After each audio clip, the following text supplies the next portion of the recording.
Air India Tata group की legacy का symbol है, लेकिन जब से टाटा ने इसे वापस लिया है, तब से एक ही सवाल हवा में है। क्या टाटा एयर इंडिया को बचा पाएगा?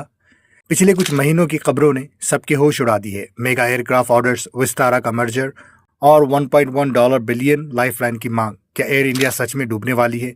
क्या टाटा एम्पायर को खतरा है? आज इस वीडियो में पूरी डिटेल में देखेंगे। जब 2022 में सरकार ने इसे एक आधिकारिक तौर पर टाटा ग्रुप को सौंप दिया, जेआरडी टाटा द्वारा स्थापित ये एयरलाइन लगभग 69 साल बाद फिर से टाटा समूह के ओनरशिप में आई। इस कदम को भारतीय एविएशन सेक्टर में एक बड़े कॉर्पोरेट ट्रांजिशन के रूप में देखा गया था। इससे कुछ उम्मीदें जुड़ी थी, जैसे टाटा ग्रुप का ब्रांडिंग, फाइनेंशियल मसल और प्रोफेशनल मैनेजमेंट, इसे दुनिया की टॉप एयरलाइंस की लाइन में खड़ा कर देना। ये सारी चीज़ें इससे उम्मीदें जुड़ी हुई थी। टाटा ने विहान.ai नाम का ट्रांसफॉर्मेशन प्लान लॉन्च किया। इसका लक्ष्य 5 साल में यानी 2027 तक एयर इंडिया को प्रॉफिटेबल और मार्केट लीडर बनाना था। सबसे पहले उन्होंने 500 से ज़्यादा नए एयरक्राफ्ट का मेगा ऑर्डर दिया। इतिहास में सबसे बड़े डील में से एक था। साथ ही विस्तारा और एयर एशिया इंडिया को एयर इंडिया ग्रुप में मर्ज करने का काम भी शुरू कर दिया। लेकिन 2025 की शुरुआत तक की फाइनेंशियल रिपोर्ट कुछ और ही कहानी बताती है।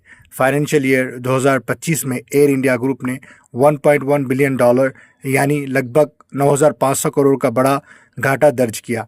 ये दिखाता है कि वापसी का रास्ता उतना आसान नहीं है जितना सोचा गया था। तो क्या एयर इंडिया खत्म होने के कगार पर है? सीधे शब्दों में कहे तो नहीं, लेकिन ये गहरे संकट में है। 2025 में एयर इंडिया ने 3 बड़े बाधाओं का सामना किया था। सबसे बड़ा झटका लगा था जून 2025 में, जब एयर इंडिया फ्लाइट 171 एक बड़ी दुर्घटना का शिकार हुआ था। इस ट्रैजिक इंसिडेंट ने एयर इंडिया की सेफ्टी और मेंटेनेंस स्टैंडर्ड्स पर गंभीर सवाल उठाए थे। इसके नतीजे में रेगुलेटरी स्क्रूटिनी बढ़ गई थी और कई इंटरनेशनल ऑपरेशंस पर टेम्पररी रोक लगानी पड़ी थी। यात्रियों का ट्रस्ट टूटा और सोशल मीडिया पर पुरानी एयरलाइंस की शिकायतों की बाढ़ आ गई थी। टूटी सीटें, खराब कैटरिंग और डिले, ऐसे कुछ बातें चल रही थी। रीजनल टेंशन्स के कारण पाकिस्तान और मिडिल ईस्ट के महत्वपूर्ण हवाई क्षेत्र का बंद होना। एयर इंडिया के सीईओ कैम्पबेल विल्सन ने खुद कहा है कि इससे 4,000 करोड़ का सीधा फाइनेंशियल इम्पैक्ट पड़ा है। यूरोप और नॉर्थ अमेरिका की लंबी उड़ानों को अब लंबा रूट लेना पड़ता है, जिससे फ्यूल कॉस्ट और ऑपरेशनल टाइम बढ़ गया है। ये टाटा की लॉन्ग हॉल डोमिनेंस की योजना को सीधा नुकसान पहुंचा रहा है। 2025 में एयर इंडिया ने अपने शेयर होल्डर्स टाटा सन्स और सिंगापुर एयरलाइंस से 10,000 करोड़ $1.14 बिलियन की फाइनेंशियल सपोर्ट मांगी है। ये पैसा मुख्य रूप से सेफ्टी, इंजीनियरिंग, मेंटेनेंस और कैबिन अपग्रेड जैसे कोर सिस्टम को ओवरऑल करने के लिए चाहिए था। ये मांग दर्शाती है कि वापसी के लिए टाटा को और भी ज़्यादा कैपिटल इन्फ्यूजन की ज़रूरत पड़ सकती है। सवाल ये है कि क्या एयर इंडिया का ये घाटा टाटा ग्रुप के लिए बहुत बड़ा खतरा है? फाइनेंशियल ईयर 2025 में एयर इंडिया का लॉस लगभग 10,000 करोड़ था। वहीं टाटा ग्रुप का कुल रेवेन्यू लाखों करोड़ों में है। एयर इंडिया का ये नुकसान टाटा सन्स के लिए एक फाइनेंशियल बर्डन ज़रूर है, लेकिन ये एम्पायर इन डेंजर वाली स्थिति नहीं है। टाटा ग्रुप की दूसरी कंपनियां जैसे TCS और टाटा मोटर्स भारी प्रॉफिट में है।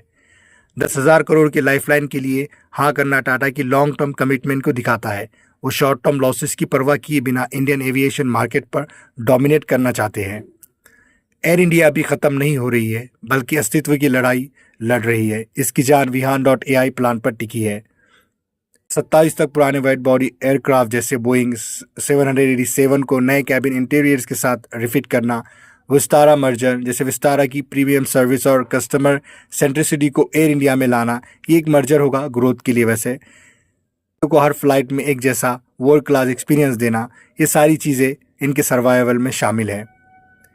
एयर इंडिया का सफल होना सिर्फ टाटा के लिए नहीं, बल्कि पूरी इंडियन इकोनॉमी के लिए बहुत क्रूशियल है। आज अधिकांश भारतीय यात्री इंटरनेशनल ट्रैवल के लिए दुबई, अबू धाबी या दोहा जैसी एयरलाइंस का उपयोग करते हैं। इससे फॉरेन एक्सचेंज बाहर चली जाती है। एयर इंडिया को एक ग्लोबल हब बनाना है, जहां से भारतीय और अंतर्राष्ट्रीय यात्री पूरी दुनिया में ट्रैवल कर सके। अगर एयर इंडिया सफल होती है तो ये इंडिया को इंटरनेशनल एविएशन मैप पर एक मेजर प्लेयर बना देगी। एयर इंडिया का मैसिव नेटवर्क और नए विमान इंटरनेशनल ट्रेड और टूरिज्म को बढ़ावा देंगे। बड़ी संख्या में डायरेक्ट फ्लाइट्स शुरू होने से बिजनेस आसान होगा और इकोनॉमिक एक्टिविटी बढ़ेगी। पायलट्स, कैबिन क्रू, इंजीनियर्स और ग्राउंड स्टाफ के लिए लाखों जॉब्स पैदा होगी। एयर इंडिया की कहानी क्या है? एयर इंडिया ख़त्म नहीं हो रही है, बल्कि एक पेनफुल और कॉस्टली ट्रांसफॉर्मेशन से गुजर रही है। 2025 के झटके जैसे कि हवाई दुर्घटना और एयर स्पेस क्लोजर ने वापसी को ज़रूर थोड़ा सा लंबा कर दिया है, पर टाटा को और कैपिटल लगाने पर मजबूत भी किया है। लेकिन टाटा ग्रुप का कमिटमेंट साफ है, उनके पास रिसोर्सेज, विजन और पेशेंस है।